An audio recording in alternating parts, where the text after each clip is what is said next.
Hello and welcome to AEF TV in association with Angeli. We're back a year on from the last AEF event, and I'm joined today in the beginning and quite opportune really by Angeli Hoekstra, who is from PWC, and we were chatting a little bit off air, and one of the things that came across is what you were saying is that there are some sort of key macro forces which are causing change within Africa. Could you just expand a little bit about what you're seeing in that in the African environment that's forcing the change? Yeah. Okay. Thanks, Adam, and thanks for having me here.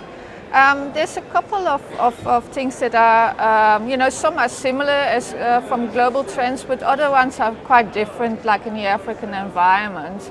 And they're also quite interconnected in itself as well. The first one, of course, is the political landscape that we have in Africa. That is not always everywhere that's stable. There's a lot of changes happening in the political landscape as well, also from a regulatory environment perspective. A lot of countries in Africa look at different types of regulations to increase electrification levels. The second trend that we also see is on the interconnectivity side. We see a whole lot of countries are now talking together to see how they can make the connections established between the different countries. And that's also, yeah? So to crystallize that, that's a little bit about where a country has a lot of hydropower, for example, talking to a country that has a lot of solar power and saying, look, if we actually had some interconnectivity between our two countries, and I pick on the renewables, yeah. but also the power and all that sort of stuff. It's an excellent example, especially the example of the hydro.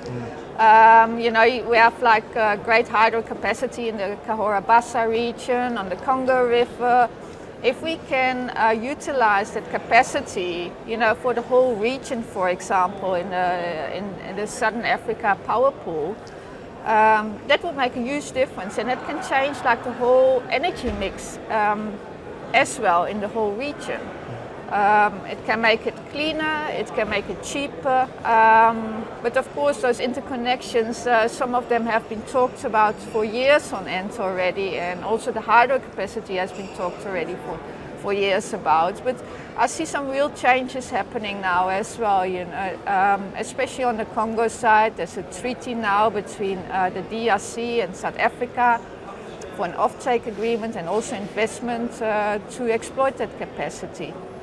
And I mean, those are the two macro forces. Are there any others? Okay. That's right. Yeah. The other macro force is the security of primary energy supply. We see new technologies coming out, so fracking is a reality now that will change the whole landscape, but also other forces in the security of primary energy. For example, droughts in the region as well. Tanzania had major droughts, so the hydro capacity there wasn't sufficient anymore, so it has a major impact. In South Africa, in what was it, 2008, we had lots of rain, and the coal got all wet. So it's also a force that's impacting the security of supply. So that's the third force that I see happening. The fourth one is the population growth. The population in Africa is going to grow drastically. By 2050, we're already more than 2 billion people. By 2100, we're more than 3 billion people.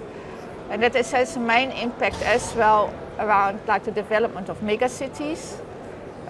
If we just look at Nairobi is going to be it's about, I think, 3 million people now. By 2025, it's already more than 6 million people. And that has a main impact on the way we need to look at the creation of energy hubs as well. But at the same. So yeah. Sorry, on that note is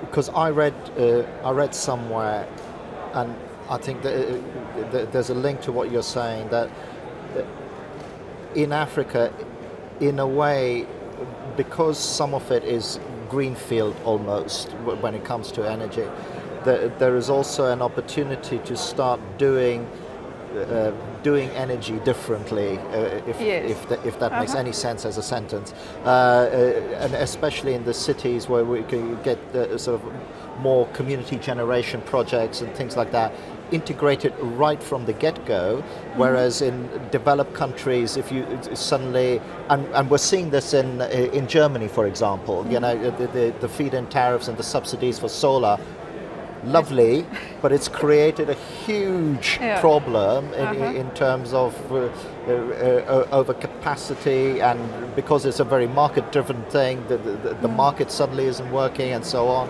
I mean, where do you see those opportunities in Africa? Yeah, it's opportunities from two perspectives. The one that I think is really important is the rural electrification perspective.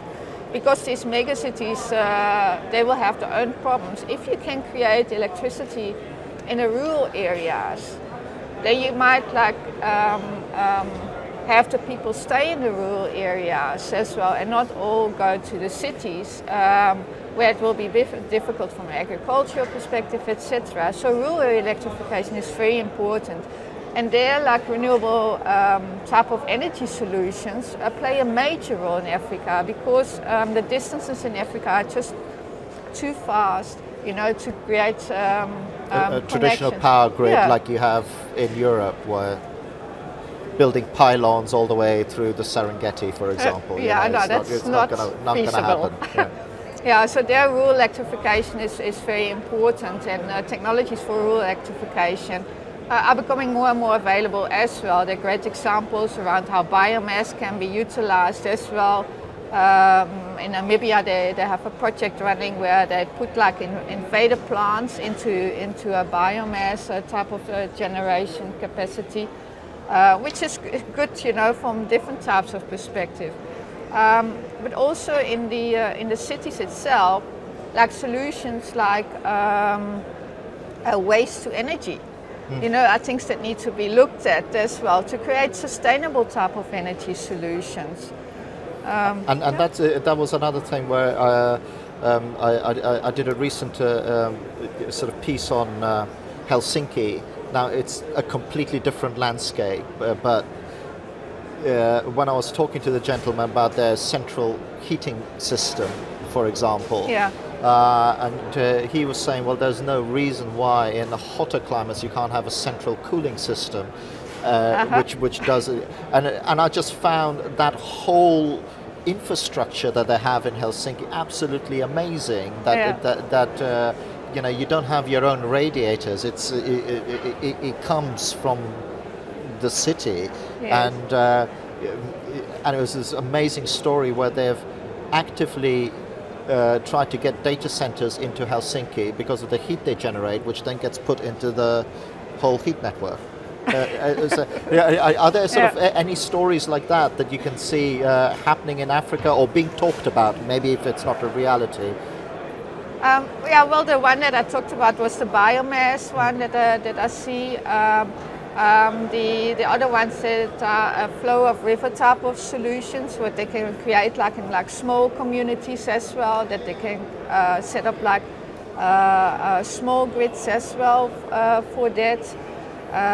So who pays for these? Because that's the other question, isn't it? Yes. So you've got a small community, and technically you can put in I don't know, like a reverse Archimedes screw and all that sort of stuff, and solar panels. What I'm saying is that the tech is there. Yeah. But what about the affordability? Yeah, it's a very important point as well, and that is why government plays an important role to create the right investment type of climate, but also to make sure that you know, the donor funders will invest in certain countries. You know about Power Africa from the US, $7 billion investment. There's a lot of investment that can go to the right courses, and as long as government is supporting it in the right way and trying to develop skills, you know, that are relevant as well for these type of initiatives, it should work out. But policy governance is very important. So all of that is not going to happen unless the government put the right rules in place. So are you saying that, hypothetically speaking, if a government says, right, okay, well, if you want to come in here and invest, we need you to do this, and that's a big project. Yeah. But we also, as part of that deal, need you to do 10 little things. Is that how that incentive is going to work? Because you know, a lot of companies around here, for example, they are all commercial companies. They need to see a return. Yes. You know, how do you see a return for putting in a solar infrastructure for a community, other than from a social responsibility point of view? You say, well, we'll do this as a social responsibility, but a bulk of our return gets because we build this coal-fired power plant or what have you. Well, there are companies as well, you know, that have, even with like initiatives like that, by putting the right structures in place, made returns on it as well, that they could reinvest again in other type of initiatives. But also, what did I want to say again?